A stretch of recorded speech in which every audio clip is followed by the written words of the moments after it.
let's take a look at the business letter format.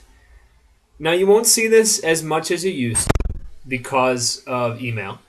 But again, email is kind of rooted in this. For one thing, just looking at the format, you'll notice that it is single spaced and that it's not indented. I've had a lot of problems with this when I've taught business writing. People insist on indenting and double spacing just because they're so used to it in academic writing. But in business writing, the convention is just not the case that you would double space or indent. So single space, no indents. You will want to indicate some addresses. Okay, the heading of this information is going to be your own address. So you put up here, of course, like you would with the regular address, the street number, the street name, the city, the state, the zip code, the date right beneath that. Now you'll skip a couple of lines, 2 to 6 lines, and you're going to go down to the address of your recipient. In this case, we've got someone named Dr. Carolyn Brown. They like a lot of recipients, of course, depending on your audience, but in most cases, recipients like to have their titles in these letters. So you'll see that we've got Director of Research there, the company that she works for, the specific department she works for, and then you've got the traditional address. Skip 2 lines. We have the salutation, Dear Dr. Brown. Now, with a business letter, if it's a very formal relationship that you have with somebody, you want to go with the colon. If it's a less formal relationship, oftentimes email is the case as well. For this, you would want to just do a comma, okay? But again, if this is a formal business letter, especially like something like a letter of application or a cover letter, then let's get that colon in there. Okay, I'm not going to get into too much detail about the content of this letter, other than to say that every letter you write should have one focused subject, just like your memo. It would be really unprofessional to write a letter in which you want to address about 4 different subjects.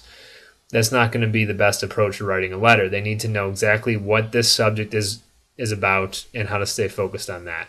But you'll notice very few paragraphs, and you'll notice that each paragraph only has a couple of sentences.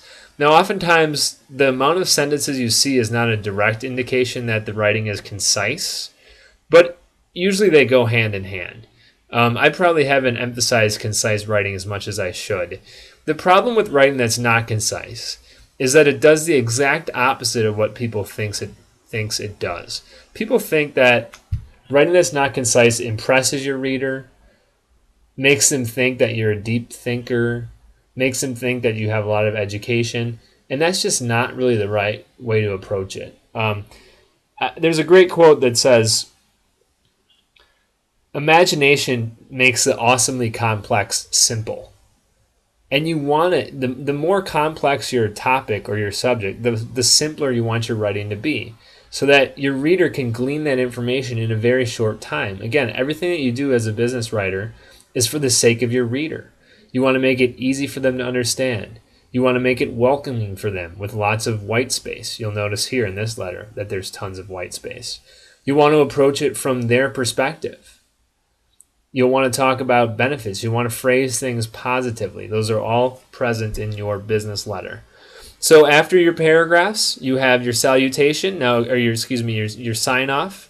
The closing will often be, the formality of it's going to vary depending on your relationship. Of course, that's a context issue, depending on your relationship with the audience. Sometimes you'll just use the standard sincerely.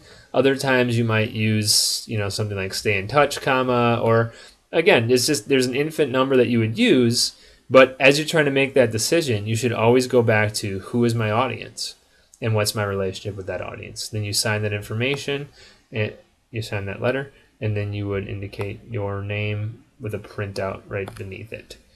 So that's your standard format for the business letter. I will talk to you in a little bit. Good luck with your letters.